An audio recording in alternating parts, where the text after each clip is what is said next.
setan.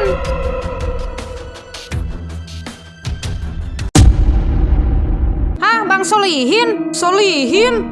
Jadi yang selama ini neror warga itu Bang Solihin? Sebenarnya ini gak seperti yang kalian lihat.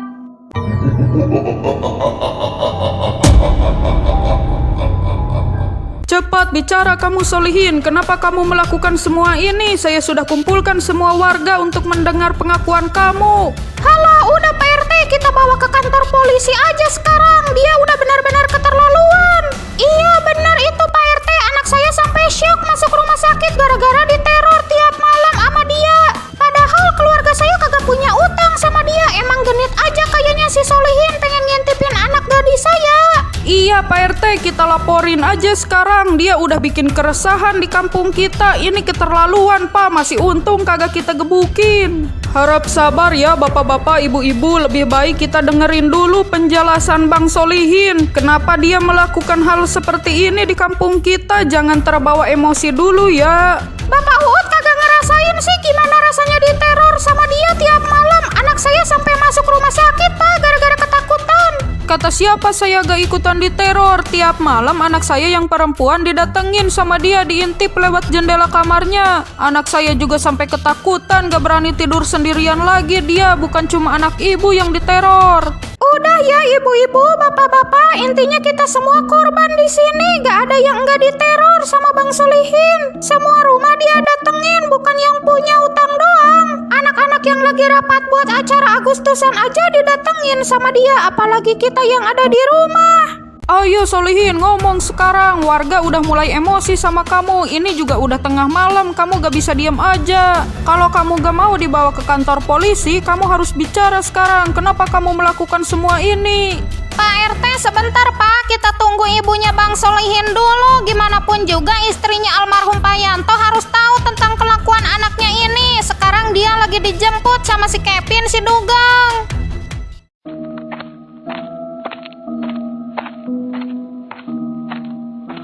Astagfirullahaladzim, Solihin kenapa kamu ada di sini? Ini ada apa kok rame-rame begini? Saya sampai disusulin ke rumah. Ada apa ini Pak RT?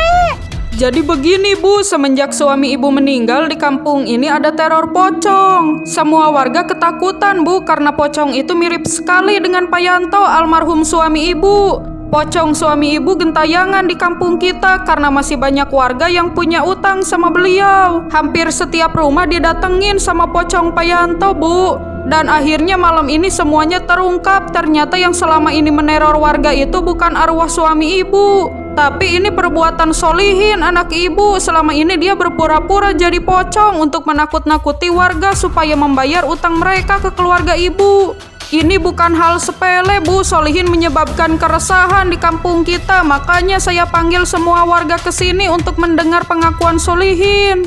Astagfirullahaladzim nak, kamu kok bisa melakukan hal seperti ini? Sadar Solihin, sadar. Dengan kamu berbuat seperti ini warga akan membenci keluarga kita.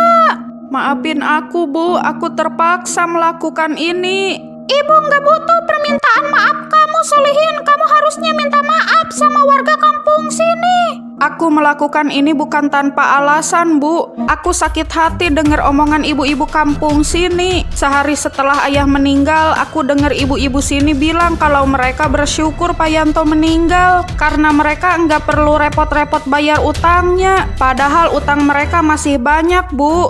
Bisa-bisanya mereka bilang gitu waktu ayah udah nggak ada. Padahal waktu ayah masih hidup mereka sampai mohon-mohon ke ayah untuk pinjam uang. Yang lebih parahnya lagi, salah satu di antara mereka ada yang bilang kalau ayah bakalan kena azab di dalam kubur nanti karena ayah suka membunga-bungakan uang dan bikin warga sengsara. Aku tahu Bu kalau pekerjaan ayah sebagai rentenir itu bukan pekerjaan yang baik, tapi apa mereka pantas mengatakan hal seperti itu? Siapa ibu-ibu yang bilang seperti itu Solihin? Kamu tunjuk orangnya sekarang. Bakalan saya suruh minta maaf sama kamu dan ibu kamu saat ini juga. Enggak usah Pak RT, biarin aja mereka merasa bersalah atas ucapan mereka sendiri. Masalah sakit hati yang kami terima biar kami saja yang menanggungnya Pak. Tapi ada yang harus ibu-ibu dan bapak-bapak ketahui. Sebelum meninggal suami saya sudah menitipkan pesan sama saya dan anak-anaknya kalau dia ingin menganggap lunas semua utang warga kampung kampung sini. Berapapun utangnya kami sudah ikhlas. Menjelang kepergiannya suami saya sudah bertobat. Dia tidak pernah meninggalkan sholat, selalu mengaji dan berzikir tiap malam. Setiap berdoa dia selalu menangis, meminta ampunan atas dosa-dosa dia selama ini. Begitu juga dengan pekerjaan dia yang selalu membunga-bungakan uang. Dia sudah tidak melakukannya lagi, bapak-bapak, ibu-ibu. Bahkan saya dan suami berencana bulan ini akan pergi umroh ke Tanah Suci, tapi apa daya takdir berkata lain. Mungkin kalian tidak merasakan apa yang saya rasakan. Sakit hati yang saya terima juga mungkin kalian akan menganggapnya sebagai hal sepele. Tapi saya menyadari kalau apa yang saya lakukan ini salah. Saya minta maaf kepada semua warga. Saya minta maaf yang sebesar-besarnya. Kalaupun saya mau dibawa ke kantor polisi sekarang, saya bersedia. Sebaiknya tidak usah diperpanjang masalah ini ya bapak-bapak, ibu-ibu. Kita semua sudah dengar penjelasannya dari Solihin. Sebenarnya ini bukan sepenuhnya kesalahan dia. Tolong kejadian ini dijadikan sebagai pelajaran dan bahan untuk introspeksi bagi kita semua ya. Kita harus menjaga lisan kita, jangan sembarangan membicarakan orang lain. Jangan membuat orang lain sakit hati dengan ucapan kita. Dan kita juga jangan memandang rendah seseorang. Kita nggak berhak untuk menilai dosa orang lain. Urusan dosa itu adalah urusan seseorang dengan Tuhannya. Masing-masing dari kita pasti mempunyai dosa dan kita tidak pernah tahu seberapa sering seseorang bertobat atas dosa-dosanya. Lebih baik kita doakan supaya Pak Yanto bisa tenang di alam sana, diampuni dosa-dosanya dan mendapatkan tempat yang indah di sisi Tuhan. Saya percaya kalau Pak Yanto itu orang yang baik. Dia sudah banyak menolong warga kampung sini dan banyak menyumbangkan hartanya untuk kepentingan kampung sini. Sepatutnya sekarang kita berterima kasih karena keluarga Pak Yanto sudah mengikhlaskan utang-utang warga kampung sini dan menganggapnya lunas.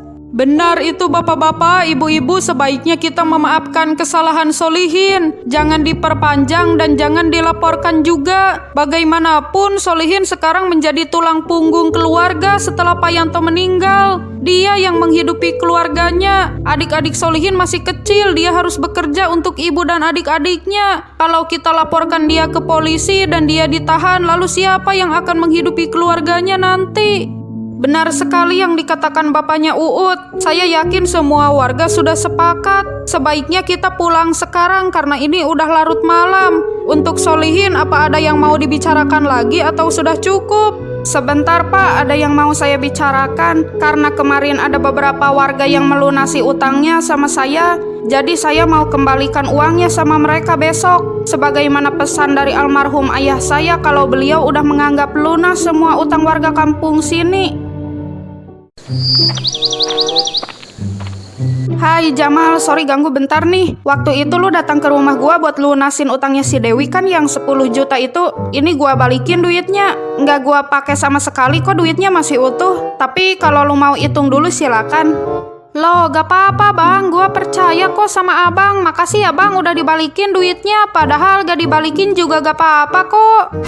Stop Jamal, stop. Gua udah gedeknya denger lu bilang kagak usah dibalikin, kagak usah dibalikin. Apaan coba? Iya Mal, kalau gak butuh duitnya sini dah buat gua. Kalau kagak butuh duitnya sini dah, gua siap nampung Mal. Guys, gimana kalau kita pakai buat liburan aja duitnya? Minggu depan kita kan libur sekolah. Kita liburan aja bareng-bareng semuanya. Gak apa-apa, gua yang nanggung semua biayanya. Mau gak kalian? Nah, ide bagus tuh. Gaskeun lah aing mah. Gak akan nolak gua mah, apalagi kalau dibayarin. Asik, liburan kita kan. Nunggu liburan bareng emak bapak mah kapan coba? Ayo semuanya ikut. Bang Solihin juga ikut. Ayo bang, kerjanya libur aja dulu. Kita refreshing sekali-kali bareng anak-anak. Gua gak usah deh, gak apa-apa kalian aja guys. Gak boleh gitu bang. Ayo ikut, pasti seru kalau banyak kan. Ya udah deh, gua ikut ya.